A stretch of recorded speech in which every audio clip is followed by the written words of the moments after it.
তো বন্ধুরা, এটা একটা সামুদ্রিক সাপ, ঠিক আছে? এই সাপগুলো নদী দিয়ে যে গাছগাছালিগুলো ভেসে আসে, সেই ভেসে আসা গাছগাছালির পরে উঠে এই সাপগুলো চলে আসে গভীর সমুদ্রে। আর গভীর সমুদ্রে আসার পর আমাদের জালে ধরা পড়ে। হঠাৎ রাতে যদি আমাদের এই সাপগুলো কামড় দেয়, মৃত্যু হয়ে যাবে। আমরা সাধারণ মানুষগুলিকে আমাদের বেঁচে থাকার অধিকার নেই।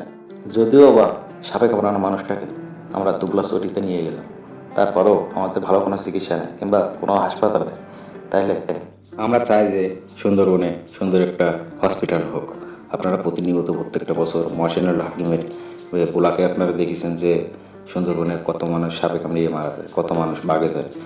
সারাটা জীবন আমরা এইভাবে গভীর সমুদ্রে জীবনের ঝুঁকি নিয়ে মাছগুলো সংগ্রহ করি। আমরা শুধু আপনারা বলতে চাই আমাদের জীবনযাপন কেমন, আমরা কীভাবে মাছগুলো সংগ্রহ করি, আমরা কতটা ঝুঁকির মুখে থাকি, এইসবগুলো আপনারা দেখাতে চাই, ঠিক আছে?